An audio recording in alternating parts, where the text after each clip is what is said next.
But I think when it comes to like knowing if Hmong men are compatible with us, I don't think that's the case. It's not that we're like, Hmong men, they're such like trash and shit, so like they can't do anything, and like we grew up in this patriarchal and toxic masculinity and we're surrounded with them, so like fuck them, we're gonna go to like the white man. Like I don't think that's the case like at all. I think with men in general, it's just a matter of, like you said, recognizing that patriarchy and toxic masculinity is wrong and where it's taking place within your own lives, and then taking that step to grow from it and do something about it.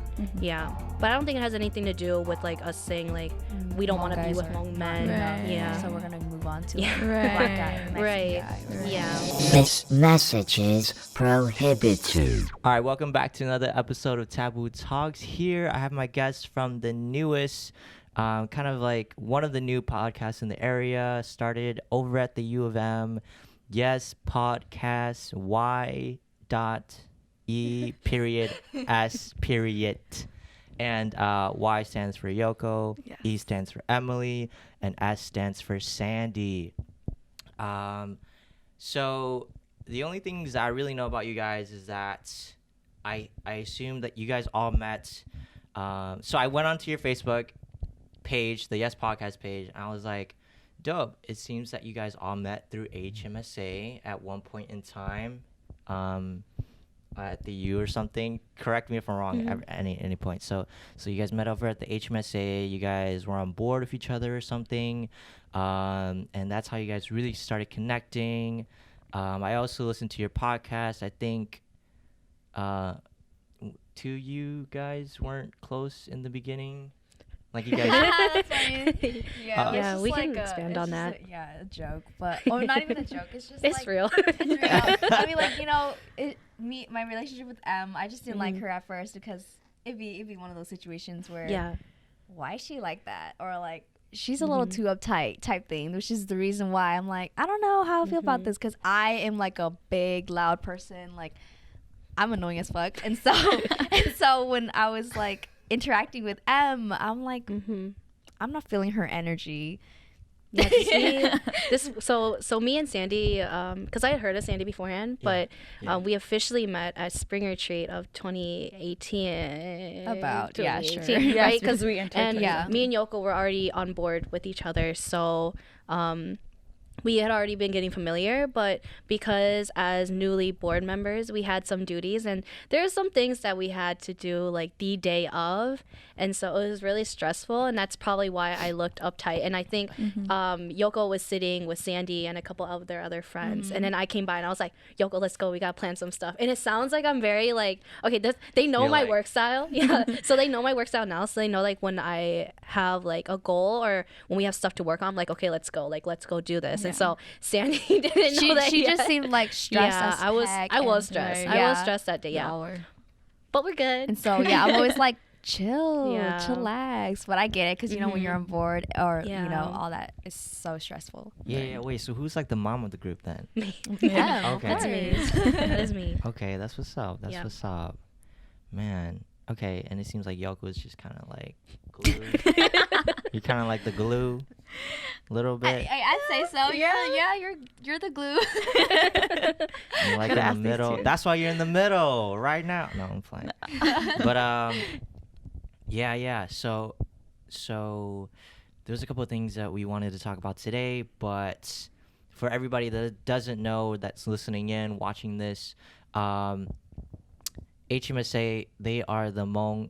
Okay, I actually don't know that. That is totally okay. What does HMSA stand for? HMSA stands for the Hmong Minnesota Student Association. We're one of 3 Hmong student organizations at the University of Minnesota Twin Cities. We've been around for a very long time, since 1980s. And our sort of purpose and mission is to help students cultivate community, learn about culture and heritage. And so the 3 of us were on board for 2018-2019, which is the last year. Wow, look at you guys making waves. So wait, so speaking about 2019, you guys ended 2019 spring or 2019 fall? Spring. Yeah, okay. It's a whole year. Okay. Yeah. Okay. So for people who didn't go to Heritage Day, which is something that you guys always put on every year or something like that. Yes. The one this past fall, I mean, if you need some food, we can always pause. I don't break my fast until like 3 in the afternoon. Okay. So. Oh, wait, what are you fasting from? I'm not. I just don't usually eat around like. Like intermittent fasting is kind of what you're doing? No, it just so It's happens. just- I just wake up and like chill and then not eat until I feel like I should eat or when I want to eat, which is like usually the time 3 or like 2 in the afternoon. So it's bad, but it's like it works for me as of like the past few months. So I don't think it's bad. It's actually, I've read a lot of like reports on it that it's what you're doing is kind of like intermittent fasting. yeah, It's pretty very much. similar. And so that it's actually healthier to live that way when you're older. Obviously, I when get you're it. younger, Yeah. you should eat it's a just like I'm lot. not even getting like all my nutrients, which Right. if Yeah, I'm gonna yeah. eat, I should. But I just eat like a meal and then I'll be fine for the rest of the day. But Yeah. Yeah. For sure. Well, and back to what we were talking about. Sorry. No. Yeah, so I went to Heritage Day last fall, and that was in November, and their theme of that year was identity. I forget what the title of the event was called, but it was about identity, specifically about being Hmong and American. Interracial dating Yeah, and right. the absence of fathers. Yes. Like the male figure in people's life or Hmong communities. Yeah. Mm-hmm. Facts. So, one of the things that I found really funny was that they went to this. They had a restaurant, a pho restaurant scene, and the first thing that really made it funny to me was that the background that they used was checkered, and it was like red and white. I was like, why does this look like checker bar right now? Like, I can't relate. I to was that. just like, I don't know what that is. I was just like, they serve pho. It's really good food. People come there a lot. It's red, and if anybody's been there to checker bar, check it out. It's cool sometimes. But the color of the inside is really red. So that was immediately the first thing I thought about. And then it got into like the female experience about Hmong guys and the whole dichotomy between how guys, Hmong men interact with Hmong women, and how the perspectives of both sides are kind of like presented, so to speak. And so I found that super interesting because it was delivered really funny.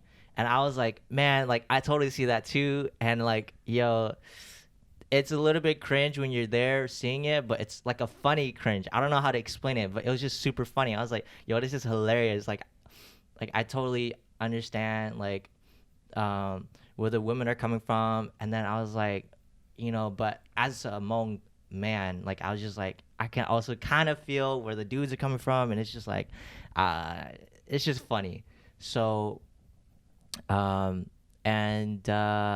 that's what we're gonna be talking about today. So just before we get into it, you guys said that you guys have some backstory. Yeah, To backstory. explain like insider info. Just more like well, because process the or- current board who produced, directed, facilitated the whole event, there are minis, but I don't think any of us were involved with any of the planning of it. I think we just know like them on a personal aspect, but we don't know the reasons why they decided to go with this theme or why they decided to write this line this way. It's just a matter of like we're just related to them in that aspect that we're their bigs. Yeah. Yeah. Okay. Okay. Yeah. Sorry, I'm not used to holding a mic. Yeah. So were you guys? So I'm assuming you guys were volunteers. Yeah. No, we were all just Yeah, attendees. yeah, we're just attendees. We're just supporting them. as okay, like for sure. alums, you know. Yeah. Alums. No, I feel that. I think someone told me that the one you guys put out last 2019 was about depression Oh, or 2019. was- suicide or something like that. Yeah. Yes. Yeah. Yep. Yeah. So I was like, oh shit. And it was like more of like loving yourself and not giving a shit about what society says or just like all those social Yeah. norms. Self-love. Yo, Right. that's what's up. Because when I think Hua was telling me about that, Hua Moore. Yes. Mhm. Yes, Okay. we know. Yes. Okay, Yeah. okay. So we're thinking about the same person. Like, you know, Hua was telling me about that. I was like, oh shit, that's what's up. Like, HMSA on a different level right now. I'm like, okay. But yeah, so my first question to you guys is just kind of like, as from your perspective, well, oh man, I totally forgot this at the beginning. Again, everybody, sorry, I need to get better at this. Because it's not a space where I genuinely think about it at this topic all the time, which I should be. But my pronouns are he, him, his. Emily's, Yoko and Sandy's pronouns are all she, her, hers. And so, again, I just need to get better at that. I keep forgetting every episode to do that. But on that note, man, I forgot my question. perspective, Something about on perspectives. something. Yeah. Yeah. Okay, so generally speaking, maybe it's too broad, but I was just gonna ask, how do you guys feel about Hmong guys, and then branch into how do you feel about guys in general, or males? So, is that too broad? Not specific enough. I think we got it. We got some to Start say. from there. Yeah, for sure. Okay, who? Okay, yeah. Well, we kind of touched on this a bit in our Third episode. episode? So, our Superwoman episode, and we had talked about how, from a heterosexual cisgender perspective, in our relationships with males in our lives, women tend to be caretakers in an emotional aspect towards males, and so in general, guys, I do believe, or Hmong male, whatever, there is that factor of patriarchy and toxic masculinity that we all grew up with, and I do feel like that really factors into our personal lives and how we've grown up and how we've seen the women around us grown up, and having to deal with all of this, and then having to see our Hmong males and other males out there having to be shown that you have to be a man, in a sense, and that man meaning you have to be strong, you have to be emotionless, and things like that. And so from our perspective, it's I think because we're an all-woman podcast, and we do speak from our perspectives, and I'm not gonna lie, we don't hold back. We don't hold back when it comes to this topic. Like, we really always say, like, it's really no excuse for the growth that men have to do, and for the growth of anyone to do, but men specifically, because they there is no excuse for saying that I grew up with this, and there's no excuse for saying that this is my environment. It's like everyone has that chance because women are put through so much shit throughout their lives, but yet we always thrive, and we're always educating, and it's not always in our position to have to educate males in general to do common sense shit. Yeah. For sure. Yeah. What about you? I mean, I feel like Em did a really good job of wrapping up our third episode. Yeah, that was literally in our a third sense. episode. Yeah. Definitely resonate with a lot of what she said. I think something that's always very complicated to hear, which you touch on, is like guys saying that, like, this is just how it is, you know, this is what I've been taught.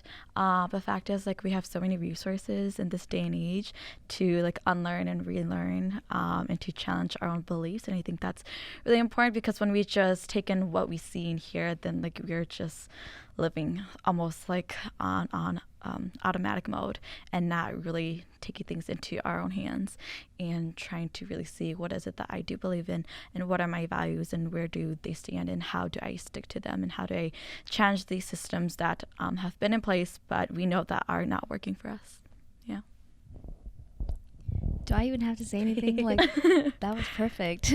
But I guess I can go on to, like, my perspective of Hmong males. Definitely, I feel that whenever I'm going to a relationship, or I'm just talking to, like, my male friends, they don't strive or thrive to be, like, their best potential. There's always someone, like, telling them to do something, or there's always, that aspect of, like, not all guys or, like, Hmong males, but it's just the things that we see that, like, we're not your mom. If you're in, like, if we're in a relationship and you're the dude, and I'm like, hey, you said you're gonna apply to that job. Right. How's that going? Oh, I'm not gonna do it. Or like, I didn't get to it, or like, you know, but you said you're gonna get to to it. Like, if you're gonna say it, just do it, dude. Like we don't want to hold your hand. Yeah, that's basically literally. Like, and I'm not gonna do it for you either. Like, if you wanted a mom, then you can go to your own mom. Like, you know, I think everyone has that chance to like grow themselves, and like that's for a woman as well. You know, like we can do things on our own, but if we're like, we don't want to have to tell you what to do when like we do this stuff on our own as well. It's not like we're wanting to not support you. It's just a matter of, it's like a lot of common sense stuff that we don't want to have to educate on. And it's so much like emotional energy on our part to constantly be the one like saying like, oh, did you do this, that, and etc. Where like we still have our own shit to get done as well. For sure. So putting this out there, obviously this is not the experience of every single Hmong person's relationship out there, for everybody listening in. But I do agree with a lot of the points that you guys put out there, especially with the fact of the job search thing.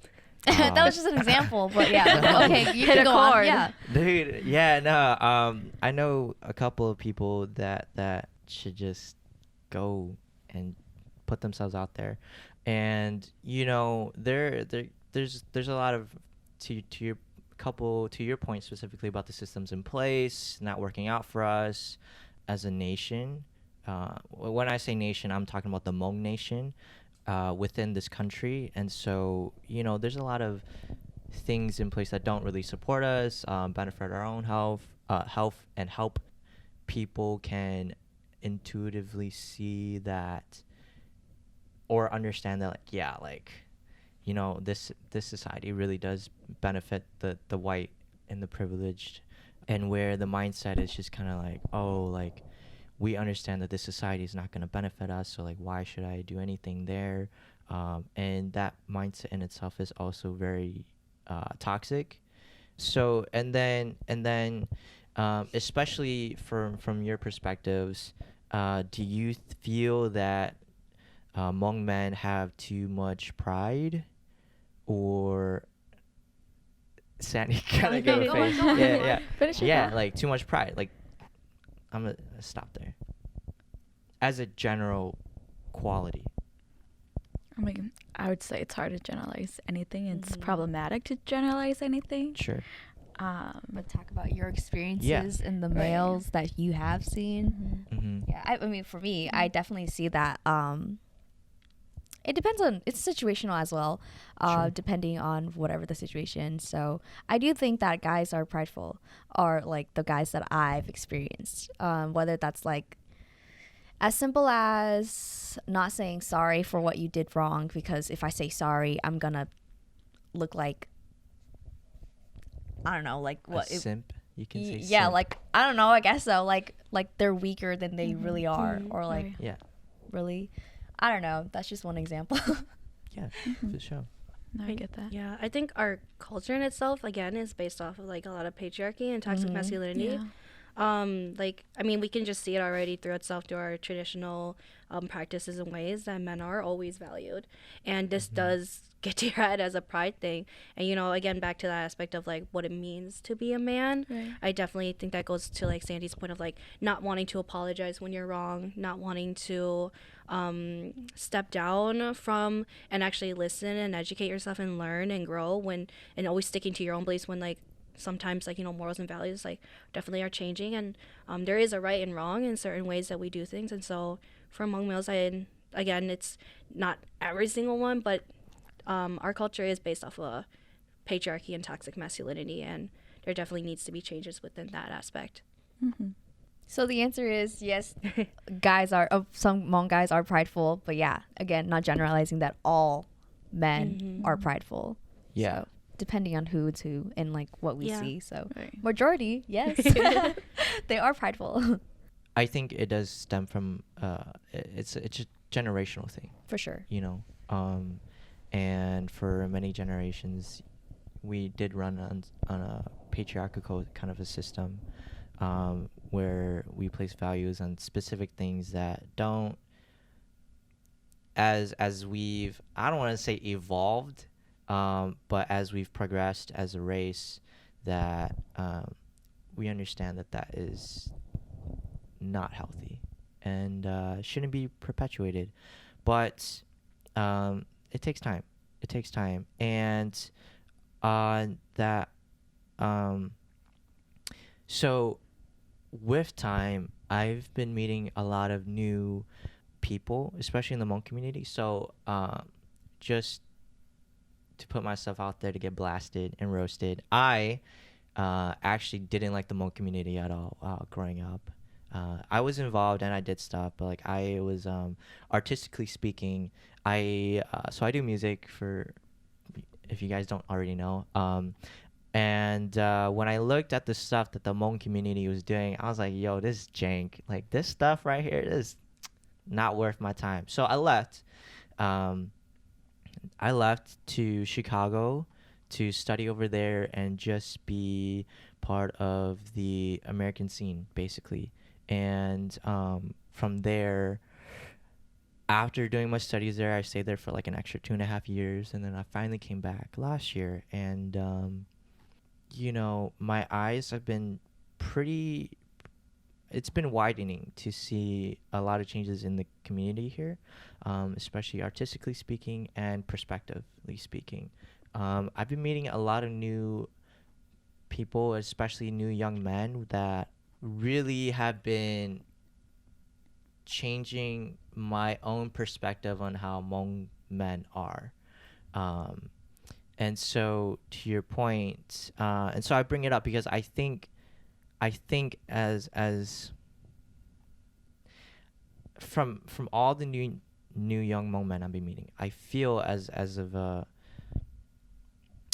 a whole, as a community, because we're being raised up in a generation and an era where these specific values and rights and views are being pushed, which they should be.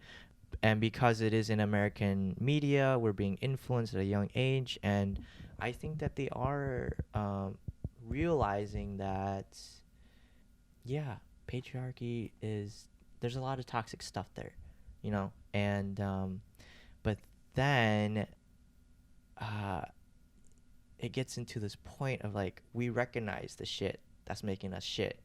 So, but then when we try to reach out to, so these are men that are really trying to get Hmong girls, right? And so when they try to get the Hmong girls, they're like, one perspective is that like, why don't you feel that Hmong men are just as compatible for you as other races? Oh. Ethnicities. Yeah, that goes into like I think a whole nother aspect, because I mean, and ethnicities. I think because like I can definitely relate with how you're feeling about growing up in like not really loving because your own culture. yeah, because I did not like the Hmong culture. I bashed on it a lot when I was younger, especially during high school, because I was in a very white school. I was in white school. Yeah. I'm also like half Lao too, and so I didn't grow up with Hmong people. I like didn't have my first Hmong friend until I was like in 8th, 9th grade. Like that was like the first time I've ever seen like another person who wasn't my family member. And then I went to college and I was really embracing all these different changes and like learning all these things, educating myself, unlearning, learning all that stuff. But I think when it comes to like knowing if Hmong men are compatible with us, I don't think that's the case. It's not that we're like, Hmong men, they're such like trash and shit, so like they can't do anything, and like we grew up in this patriarchal toxic masculinity and we're surrounded with them, so like fuck them, we're gonna go to like the white man. Like I don't think that's the case like at all. I think with men in general, it's just a matter of, like you said, recognizing that patriarchy and toxic masculinity is wrong and where it's taking place within your own lives, and then taking that step to grow from it and do something about it. But I don't think it has anything to do with like us saying like we don't want to be with Hmong men. So we're gonna move on to like, black guy, or Mexican guy. Yeah, I've never really thought about it in that way. I feel like how you were just saying about like, it's great to be aware, and that's like the first step for anything. But I know personally for me, I'm in a place of that's great, and this is what I'm going to do in my life to challenge that and to do what I can, and using what I have to change that for me. And I think often I want to find someone who's compatible with me on that level, because I think I'm just like at a different point in my journey, and ideally I would like to have someone who understands and who can have those conversations with me, who could think critically about that in the same way that I can relate with them. Not that they have to like agree with everything that I say, right? But it's more so about being able to have those conversations, and thinking about the steps and actions that you personally can take to do better. Yeah, and I do understand where you're coming from, where I do know that some women out there, some Hmong women who bash on Hmong males, saying that like, oh yeah, Hmong guys ain't shit and stuff like that, and so they don't like their identity of being Hmong, and so they reach out and branch out to other ethnicities, and so that's like on them. That's what they think, which is we see that that's toxic, and not really fully loving your culture is already like saying a lot. And but anyway, with the whole I personally don't want to branch out to other ethnicities, because I know that I want a Hmong guy. I think it all depends on standards and what you see and what you want in a partner. And so it does not have to be he's Hmong or ethnicities at all. It's just the person that is compatible with you. Yeah. And I think that's more of modern day mindset thinking.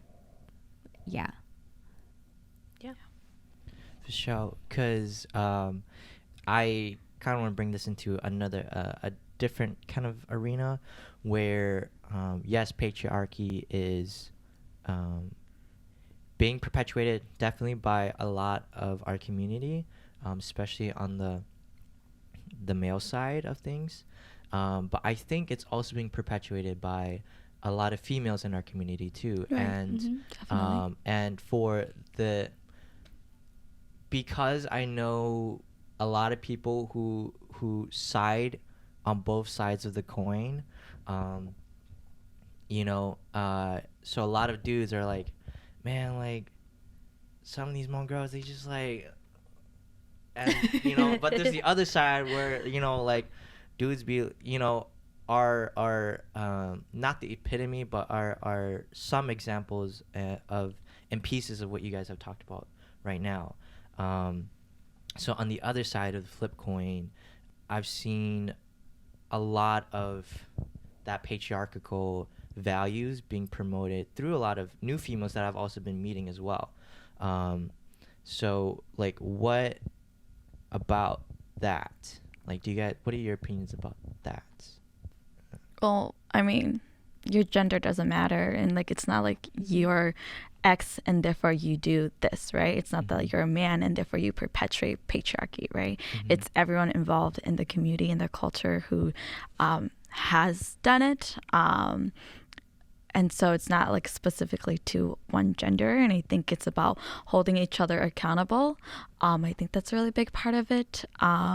Those who are close to you, those who are family or friends, and having those conversations and thinking about why is it things are these way, right? And why is it that we shouldn't be this way? And so think about that and think about like, okay, like next time, this is what I can do, instead of, making a joke about how she's only 5K out, right? And so... But you do know that, like, the Hmong set their price to 5,000. Yeah. Yes. No. Just as an example, right? Because like, so like people say that it's toxic, right? Because like for example, if like a woman, like a Hmong woman, like say she doesn't do the chores or do the dishes or like these things right around the household that is viewed as like the typical like role for her, then she's okay, maybe only like 1,000, right? And so setting those standards and comparing each other, I think is problematic, which is why I brought up that as an example. Gotcha. Yeah. I agree. I don't think that every situation is different and calls for a different outlook on things, but definitely it's not healthy to really compare yourself, well, especially if you're comparing people to money, which is an inorganic life form. I think that there's a lot of things that we can't really step out of unless we explore. Do you guys agree or no? Like getting out of your comfort zone? Getting out of your comfort zone, but like, so I feel like you guys are woke, right? But I feel like a lot of, especially for me as well, a lot of that experience came from when we went to like a new space, like or when we encountered new world perspectives. So that happened to me when I went to college too, and it sounds like a lot of the growth for the three of you also happened during college, when you were just kind of like splash, and now there's a lot of new people that I can meet, people from my community, but also people from other communities that may have similar experiences. And so I think that because one, economic situation, you know, there's and who we grew up around with, we could be progressing faster as a nation, but we aren't. We definitely, and I'm not saying, this is not the end all be all for everybody listening in. Look, just because you're in a bad situation, that doesn't mean that we can't overcome that, right? Mm-hmm. And obviously it takes more energy to overcome different levels of bad situations, and I get that. To kind of reach a point where we can, as a community, move forward, I think it really calls for us to like leave the nest in a sense, where you don't have to leave the community behind, like what I was trying to do, but yeah, I think it's healthy to involve yourself in every other community without a bias. I think if you go in with a bias, it's always terrible. The outcome is always terrible, because then you could have the miracle happen, or you could have the worst happen. Well, the miracle being that like your whole mindset is changed, and you're just like, oh wow, like especially what's the term? It's where you hate. It's anti-black. Basically, a lot of Hmong people are anti-black. Mm-hmm. So, you know, the miraculous thing could be like, oh, wow, like, I didn't know black people were like this. And, you know, and they see it in a new light, because, like, you can see them as a person, as the human that they are, and as a humanistic community. But then the worst could also happen, because you're going in with biases, that you're just like, oh, I knew that fried chicken, I knew that. I knew that was that watermelon. Right, oh. right. Yeah, you know, gotcha. and it's Those just like stereotypes. We should always go into it without a bias. This is basically what I'm saying, and I think that because our economics on a whole status is like not so great, we're kind of like we're confining ourselves to a specific mindset, and I think that the patriarchy is the kind of the easy way out, and human nature is it's a funny thing. It's super complex, and but at the same time simple, and you know, for people, we don't like struggle as an innate thing, even though struggle is good for us. For me, how I see is like patriarchal values, and emphasizing those values that is already in the system is just kind of like the easy way out. It's just kind of like, this is how it is, let's just play the game and see how far I get in life, you know. And that goes for everybody, not just Hmong men, you know.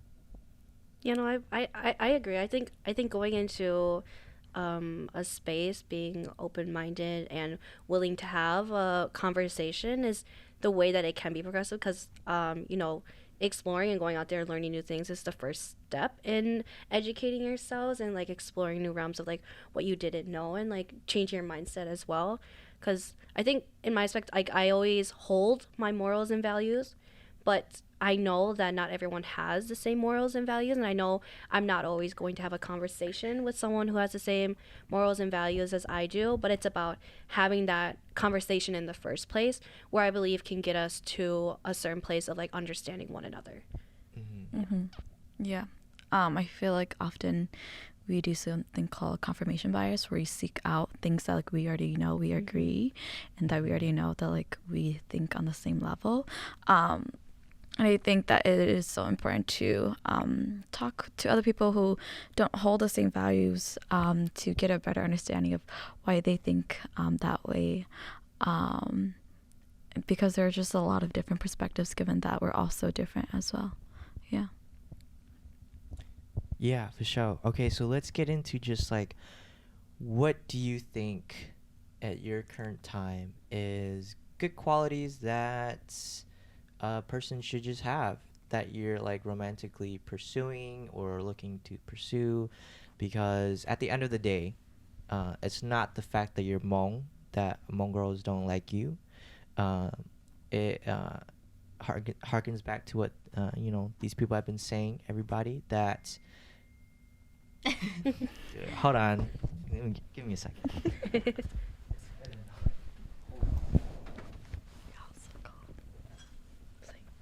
Check. Make sure everything's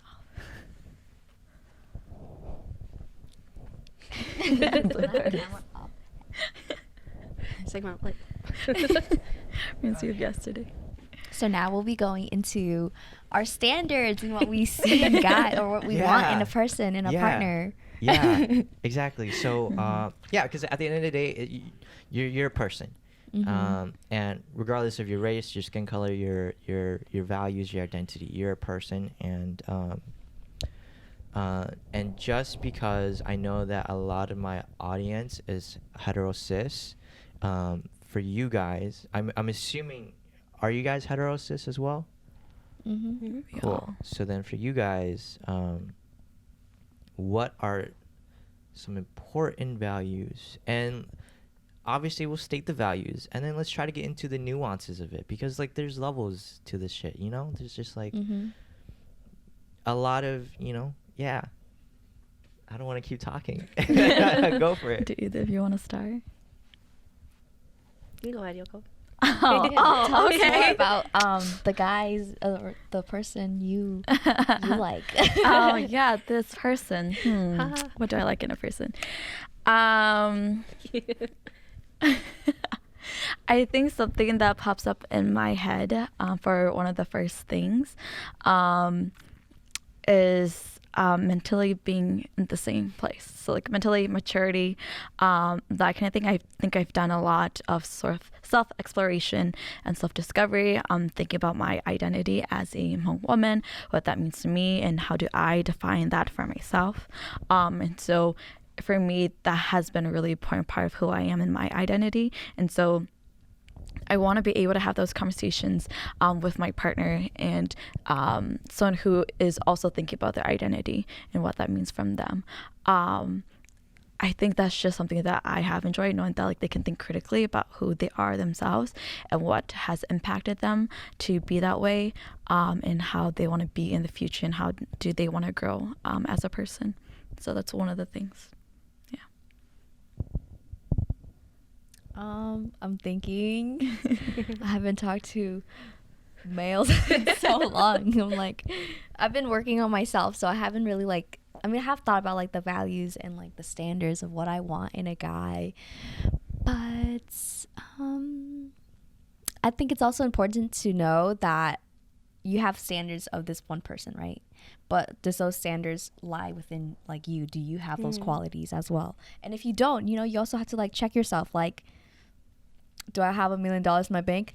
But I want a guy who has $1 million in his bank. Like, I mean, it'd be nice. You know what I'm saying? But then, like, if you don't have it, then you also work on that so that you have it, so that like you can't expect more. The other person to there's complete something you. that like was going around saying like, instead of finding the right person, be the right person. Be the right like person. for yourself. Yeah, exactly. So then that's what I've been doing. So might be a little self-centered, but I think living and being part of whatever life is just working on yourself. So I'm just gonna say what I am, and the person who matches me will You'll find your person. yeah, exactly. Yeah. So You I'm just do your thing. yeah, but then like I guess like what I want in a guy, or like the values, definitely what Yoko said, but let me think some more. Let me You're good. Keep thinking. Something that I do Yeah. want to like say that, because you were talking about how like finding the person who similar to you, and something that I've learned when taking a class about intimate relationship is that I forget how the phrase go, and correct me if I'm wrong, but it's a bird's shoot. There's a lot of bird ones. a lot of birds. No, birds of a feather flock together. A birds of a Oh, feather yeah, flock yeah, together. that like you will like You will in attract the people, end yeah. attract people who are similar to you. And when thinking about a romantic relationship. Mm-hmm. And so I do think that like often like if you just do your thing, you will attract the right people to your It'll life. come. It'll Yeah. come eventually. That's my big statement. Yeah. Yes, Sandy. What are your qualities? Oh gosh dang it. I thought we were over. Someone who is emotionally intelligent, well, like someone who can express like how they're feeling, because a lot of guys just don't know how to do that, or that Right, we've because they seen. weren't taught They how weren't taught to do how that. with the whole patriarchy thing that we talked about earlier, or yeah. So it's just knowing how to express yourself. That's one thing. It's not that you have to be emotional and sensitive all the goddamn time. Like you just need to know how to express yourself. Because we are mind readers, Yeah, and we we're not don't mind know readers, how so you're feeling. tell me how you're feeling. How can I support you in like whatever? I don't know. I'm blinking. But It's okay. let's move on to M. Hello, Yeah. hey. Yeah. Yeah, literally everything they've said is also what I want to. I'm a very big, I think communication is key, obviously, in Right. every relationship, regardless if it's romantic. And so you want to have those conversations. And I definitely will want someone who is also more in tune to expressing their needs and their wants and their emotions as well. Because like Yoko said, we're not mind readers. No one's a mind reader. Right. So if you're going to be petty or lonesome, it's like, communicate that with me, Tell me if you want to be alone. And I'll be like, cool, bye. Give you that space. And so I think my little standard is just know how to communicate, just like the basic knowing how to communicate. And I also feel like I for my own personal, because I'm also a very independent person, I like to do things a lot on my own. I'm also learning how to be emotionally expressive. So that's also something I gotta work on, so then I'll attract those who know how to do it. But I also think I would like someone that I can depend on as well, Right. so that I can have those conversations and so that I can be my fullest self with them too. So yeah, it's like really basic things, Yeah, really. Something too specific, like, oh yeah, I want a man who's got $1 million, he's gotta have a nice car and things like that. But yeah, no, that's no. It's very like More I of would, who they yeah, are. as a more who person, they not are, like yeah. Your, like, Right. finance, your, Right. whatever. External Yeah, it has factors, I don't right. think my standards have anything to do with that. It's like, you come as you are. It's just a matter of if you can communicate well with me and we click on that and have that connection, then set. One thing that my parents put an expectation on me though is that I have to find a guy who's taller than me. Oh my gosh. Yo. They put a lot of pressure on me. Like all the guys that I talked to, not brought home. Never. But then, like, yeah, talk to, they're like about the same height or like shorter than me or whatever. And hi, if you're if you ever see this footage. But yeah, like my parents are always like, you're tall already, so find yourself a guy who's taller like than you. And I'm like, really? That's it? So I can just Grab like anyone. grab a tall dude from the street. Hey mom, he's my boyfriend. Why? Because he's tall. But yeah, that's one thing that it's on my list that I do have to find. Not for them, but literally for me too. I prefer a taller guy. Yeah. That's funny. Oh, I don't want to dive into that too much, but but I do want to say that it's like, yo, that's like a crazy thing. Like, why is it that? Why is that a thing? Yeah. You know, not saying that everybody does that. Okay, because I have a sibling who, his girlfriend right now is taller than him, nothing wrong with that Right. at all. Nothing wrong with that. But why is that a thing? Why? Anyways, I actually wanted to ask you guys, like, do you guys know about like the 5 love languages and Yes. stuff? I was just Did you thinking guys that already take the earlier. test? Oh yeah. Yeah, I have. Oh man, I always yeah. get those messed up. Wait, what? I don't know because there's so many like love and romantic and things like that, and I know Yoko talks about it a lot. Yeah. But like every time I say it, I'm like, she's like, no, that's not the right one. I'm like, oh. Yeah. But like I No, know 'cause- which one I am. I Okay. just Right. or what I have or what I Right. want. Yeah. But it's just a matter of I get confused with the test. Right. Well, no, because it makes Yeah. sense because you know Right. you majored in psychology. I know. You learn about all There's a these lot. different That's theories, true. right? And That's so you have a true. lot of different things that you have to remember. Oh, And like I yeah. took intimate relationships at the U, and so there's a lot of different things like my professor have taught me, and so yeah, I know Yeah. why you get them mixed up. Yeah. Did you guys read the book too then? No, my sister has it, but no. Okay. Yeah, I think that's super important. Yeah. So, wait, do you believe in it, or like, do you kind of like conform to it, or like, what are your thoughts on it since you're kind of like in that realm? the psychology realm. No, I mean, I guess it kind of depends on the type of person you are because it goes into like any quiz that you take. You're like, oh my god, that sounds just like me, and it's like, no, Yeah. it's so I- freaking basic. Oh my and god, Yeah. INTJ. Oh, that's me. Yeah. Yeah, no, seriously, yeah, like so I think it's really important to know what your own personal ones are and like what you want. But going in and taking it, I think you have to understand like this is something that you also have to work towards and make effort towards. And if it's something you want, I do believe sometimes people are like maybe potentially do it and say like, yeah, I'm just gonna say this is mine because that's what the results gave me. But I also think it gives you a really good insight on what you Right. want. And so yeah, it's kind of like it just really depends on the person. But I personally believe in it, and I personally believe that like these are the things I want, especially having experiences with different people and knowing like what I want out of that relationship. It kind of goes back into like my personal love languages. Right. Yeah. Facts. So everybody listening in, I encourage everybody to go take the test. Or it's a quiz online. It's free. It is free. It's definitely not the end all be all, just like what Emily was just saying. So, but I think it opens a door into like really kind of like discovering more about yourself and like how it's not about how you give love. It is about giving love, but it's more about receiving love more than anything.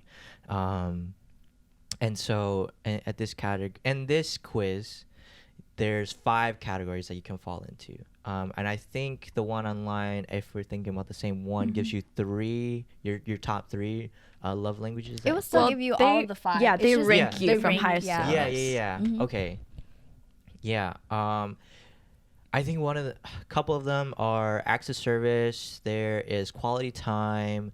Words of There- affirmation. Yeah, words of affirmation. Physical touch. Yeah, and what's the last one? I forget. What did we say? I took it last year's. Acts of service. Acts of physical service, quality physical time, touch, words of affirmation, acts of Gifts. Yeah. gifts. Yeah, Yeah, yeah. receiving gifts. Yeah, the receiving. Yeah. Yeah. So everybody go and take that if you haven't already.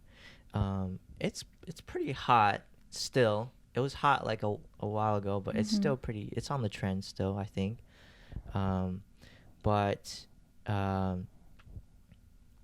Do we want to share ours or? It's up to you guys.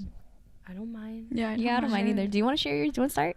I haven't actually taken the What? test. Oh, so you need to go. You guys Okay, are talking okay, yourself. Yeah, you know. But okay, so this is what I think. For me, because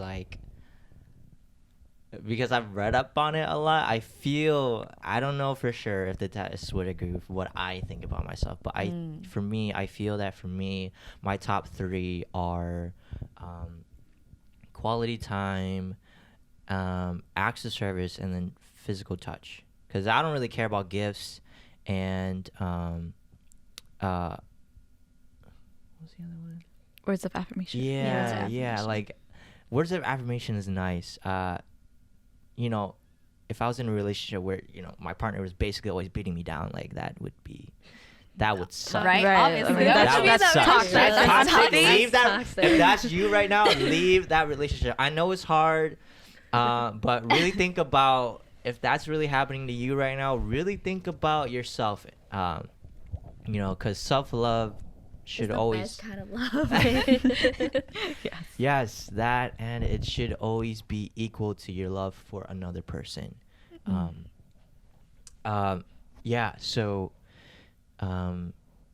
yeah, that's mine. Yeah. So I think my first one was quality time. Yeah. My second, I don't know them all in order, but I believe my second one was words of affirmation, and then my third one was, I don't know my third one. I just know my first two words: quality, that's good. quality time, and words of affirmation. I think I realized within myself too. I really appreciate when another person is willing to give their time to me and like make that time for me. And then I like hearing words of affirmation. Because I'm also, you know, I overthink things sometimes and I over-evaluate a lot of things. And so it's nice to hear like, hey, you're doing fine. And like, you know, in that area, I think like over excessively, like, you know, like telling me they love me, I'm just like, it gets fine over here. But like, you know, also I said, I'm trying to be more emotionally expressive, but words of affirmation, like towards me, I think is really nice. Yeah. My top two, they tied together, which is words of affirmation and quality time as well. I know that I am someone who need like my partner to communicate with me and like verbally say and like be supportive in that way, because I know that for me it makes me feel seen and makes me feel heard, knowing that this person understands like how I'm feeling and understands like who I am. And then quality time, I feel like time is like the only thing you can never ever really buy. And so when you make time for the person, it shows that like you are a priority and I'm going to make that time for you instead of let me like push this off later or something.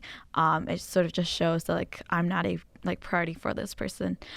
Whereas if they take time out of their day and just like spend it with me, however that may be, sort of just shows that like you're willing to do that for me. Yeah, mine is acts of service and quality time, and I think my third one would be words of affirmation. I don't know, I think I like it, like acts of service is my top because I really appreciate when people do things for me.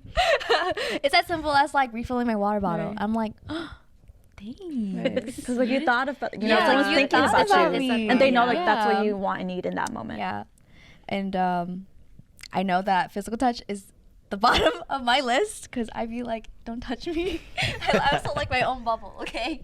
But Okay, yeah, okay, I don't know. No, but like, if it's my friends and I'm comfortable with them, then yes. But then like, yeah, I don't know. When it's like relationship, I do have like a, you know, like a back up totally a bit, fine. you know. But yeah, that's just. I think that's like my how I grew up too, though, because my mom was always scaring me about like boys are bad. So yeah, those are mine. You should definitely take it. Yeah, you really should take it. Yeah, and I also learned something that like these are, I don't know, something with like my brain, like I don't know, just came to me that like these are how you want, you know, your love language. Right. And even if say yours is quality time, or what was your first one, your top one? Words of affirmation and Words quality of- time. Yeah. They're So different. then like, no, I'm trying to like phrase this in this most simplest form that I'm also understanding what I'm even trying to say. Okay, so mine is acts of service, but I'm doing acts of service for you. Like I'm doing things for you because that's how mine. you know. Yeah. Yeah. Then like that's not how it works. Right, exactly. Yeah, And so it's that's important what to I like have to learn. Right, Yeah. talk to your partner, be like, what is it that you need me to support Yes. you, and how Yes. can I best do that for you? Yeah. Yep. So that's something to think about. Okay, that's important. Yeah. Facts. Also, there's the I don't know if you maybe you know, but I think it's called the Dobler-Dahmer effect. Probably learn it somewhere or another. So This is basically, my textbook somewhere.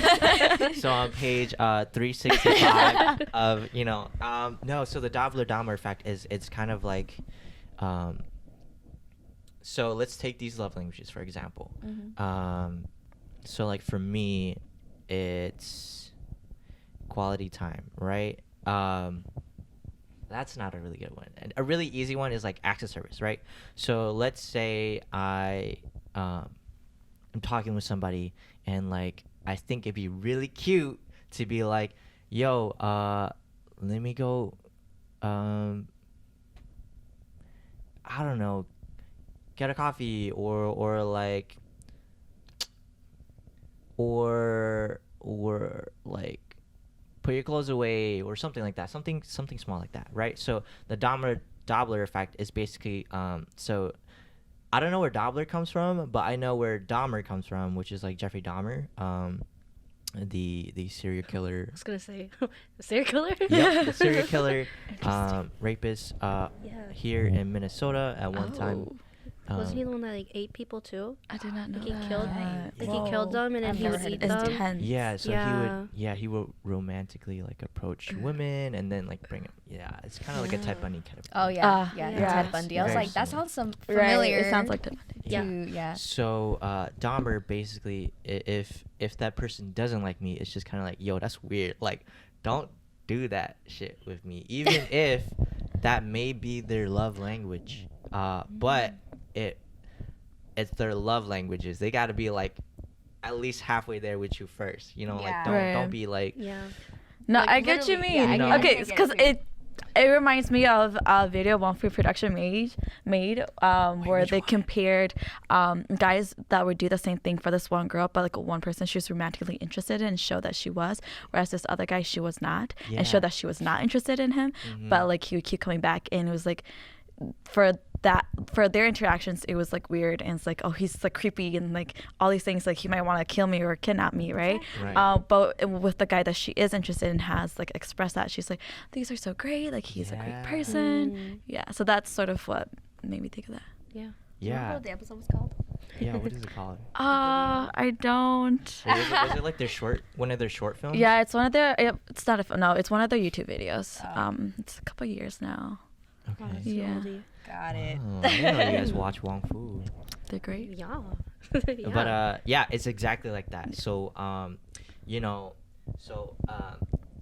for advice for everybody listening in, if they don't like you, then they don't like Stop you. trying. yeah, like you, they don't there's like a you. point at which you should stop. Sometimes the pursuit and the chase, some people like that, and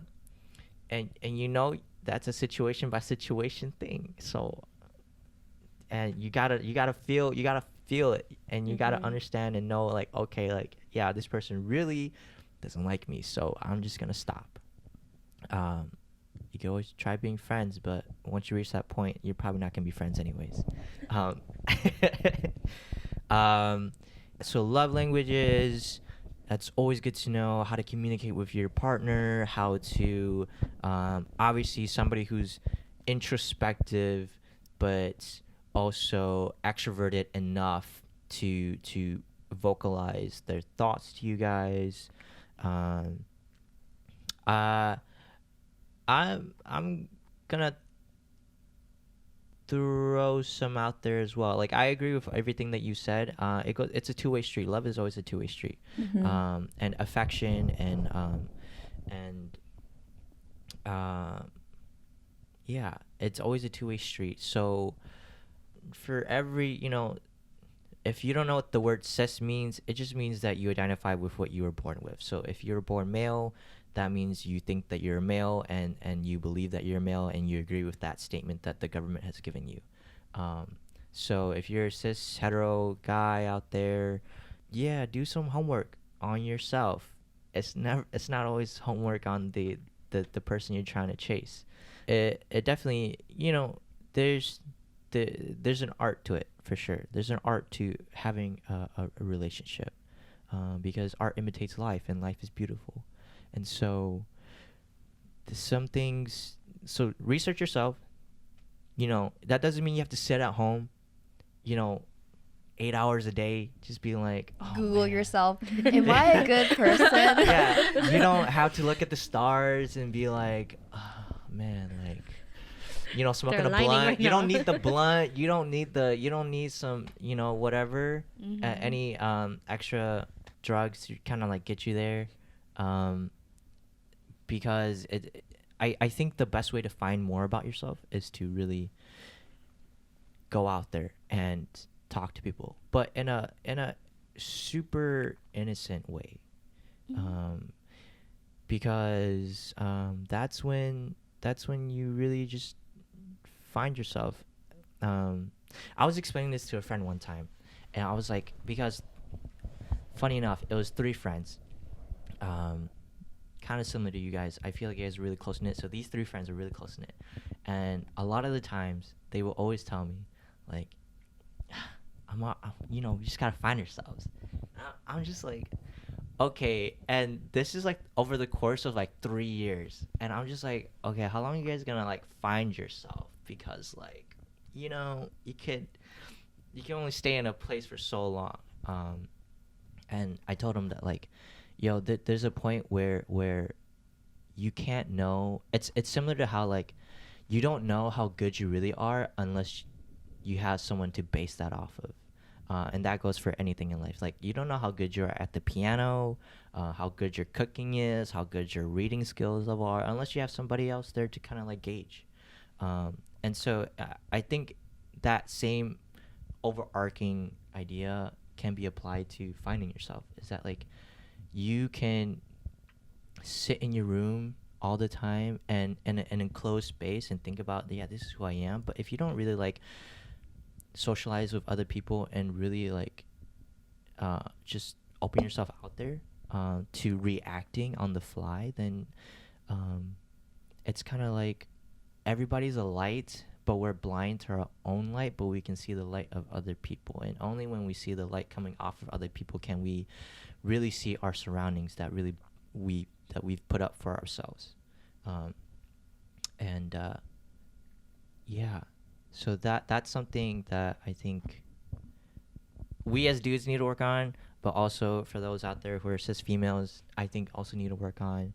I also think that a golden rule is a nice kind of like, at least for me, a standard that I like to live by. So like, don't do unto others what you want unto yourself, kind of a thing.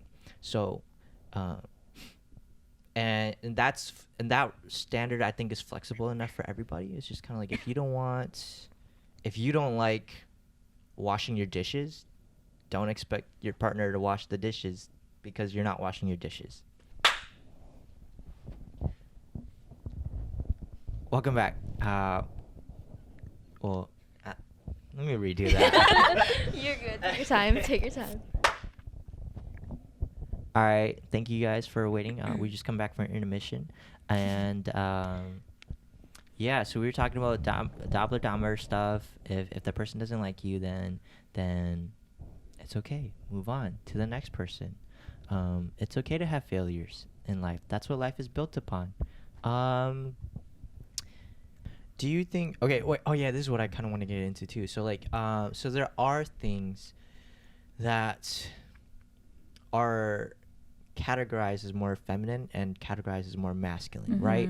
So, do you think that there's ever a quality that is not good to have?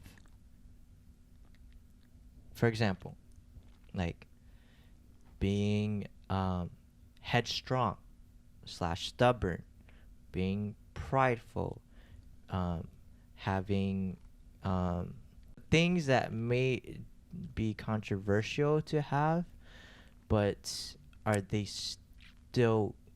bad? I get it. That's so hard. That's hard.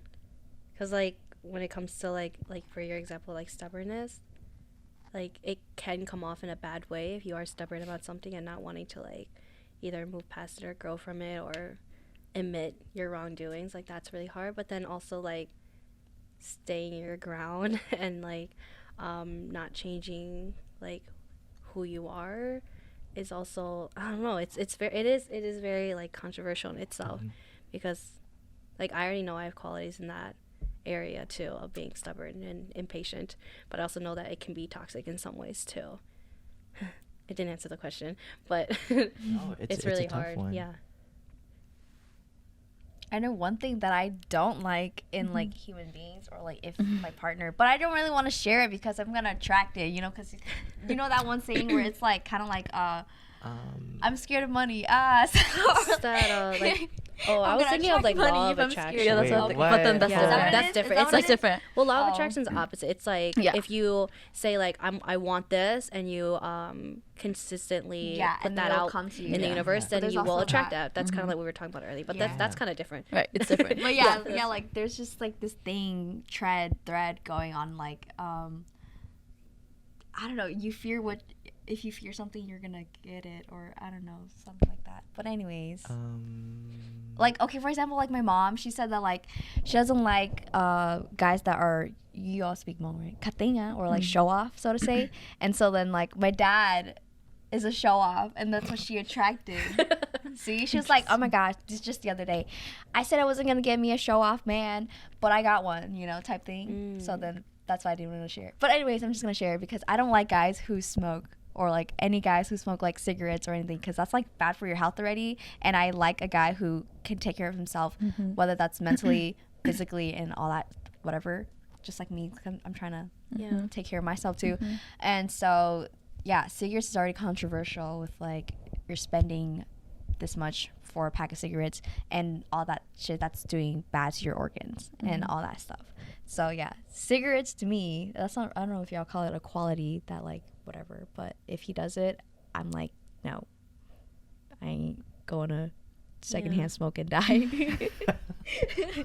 No, I'm not for it. I'm not for it. So I think another one I just thought was like, there's a lot of things that can go into it, but I get really thrown off by people who are like disrespectful in general. Like they can be respectful to me, but if they're disrespectful to like a person around them, then I don't like that. Like yeah, that's probably a quality. Yeah, I guess that. Like hypocrisy. Yeah, Well, I maybe guess in a sense it can be hypocrisy. Because it seems but like it comes off more as like that person's interested in you, so they will treat you Yeah. a certain way. But say you're going out to a restaurant and they're like and they're like really shitty. disrespectful to like Yeah. the waiter, Yeah, so I don't like waitress. people who are like mean.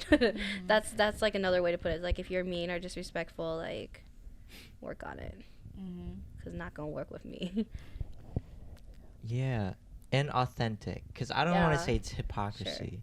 Yeah. Because I feel like hypocrisy is an intentional thing, but sometimes people do that and they're not intentionally like trying to be like one way with you and one way with them. It's just like, I think when you're attracted to someone, you're naturally gonna try to like do Make better yourself things. look Right, good. right, You know, right.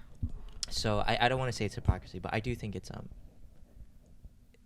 like a They're not being There's as the- genuine. as to say? yeah, I don't know. It's like maybe they haven't like done enough self-awareness work where they can understand that like, oh, I'm not being my genuine self with everybody around. Yeah, but I think so there's a lot of qualities that which I'm gonna tie this way back to the beginning of the talk, that are hyper exemplified in patriarchy, that are good qualities to have and values to have, so long as you don't hit the extremes, right? Like, I think it's being headstrong and standing your ground it's a healthy quality to have, and wherever you are in life, whoever you are in life. But when that converts into something that putting someone else at risk or like harm or like endangering, it doesn't have to be like actual like ending their life, but like just endangering the atmosphere that somebody's in, I think that's when it gets like really, really gray. That goes for not just masculine qualities, but also feminine qualities too, So I'm very feminine. I'm very casual with my femininity. But one, that doesn't mean that I'm gay. Two, that doesn't mean that I'm a simp or whatever. It just means that I'm comfortable with that. And I embrace that because it's kind of like a yin-yang thing. I don't know how to...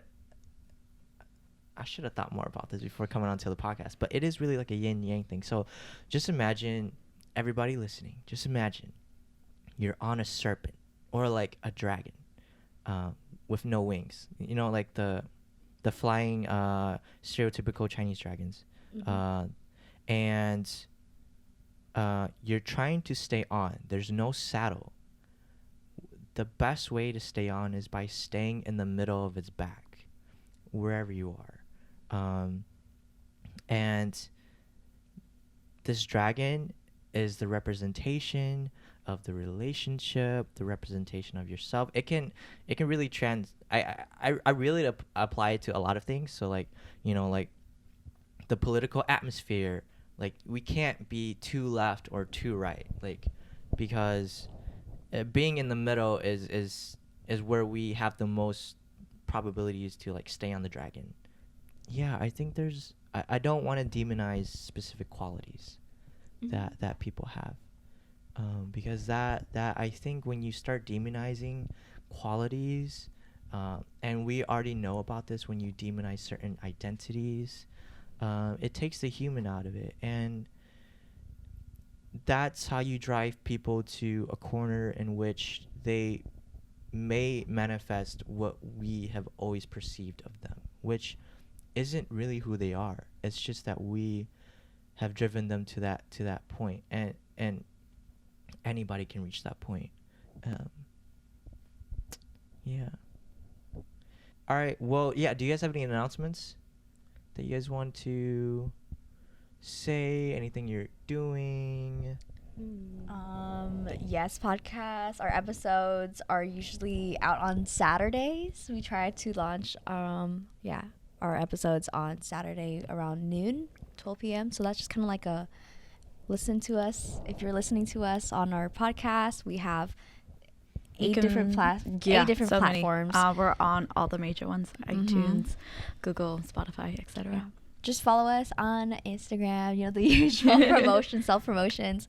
Follow us on Instagram, like us on Facebook, and rate us if you're listening to our podcast. Oh, that's a good thing to know. I didn't think about that. Yeah, are you guys individually also having anything you guys really love to throw out there as well?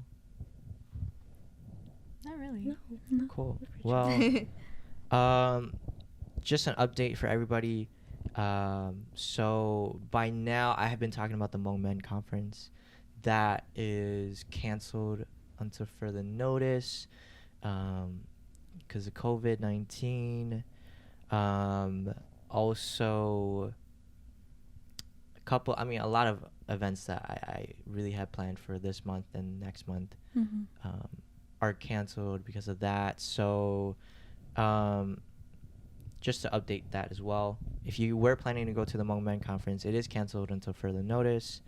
And also, in the heat of the atmosphere, you know, there's a lot of media being put out there about like there's more good being put out there now than obviously earlier on when the panic was being settled in. But yeah, wash your hands. Be healthy. Stay healthy. Don't put your system at risk. You know, to that point where you can get infected. Yeah. Did y'all hear about that bird flu that just started? No. Well, it's not. It's always been around. Actually. Right, that's what I'm saying. Yeah. I was like, it's always been around, so why are they bringing it up? Like, I mean, well, it's nice to be aware of that the bird flu is around, but still, like, with the whole COVID-19 and all the other stuff, like.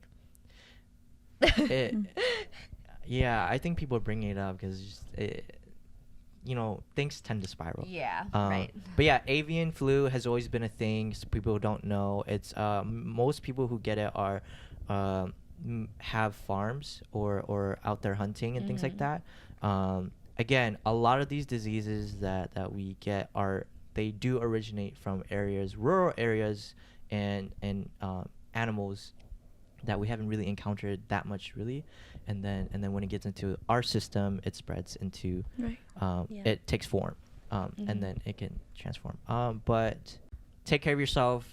There is a caution. Have that caution, but don't go into a panic state. Everybody listening in. So I mean, also with us like being young, it's, you know, definitely like you said, mild in us, but like also if we carry it, then we can spread it to other people, and like that can only worsen the situation. Yeah. And so if you know, just because you have it mildly doesn't mean you should still go out and interact with people who might be at risk or have lower income, who can't afford testing or afford all these different things. Yeah. Facts.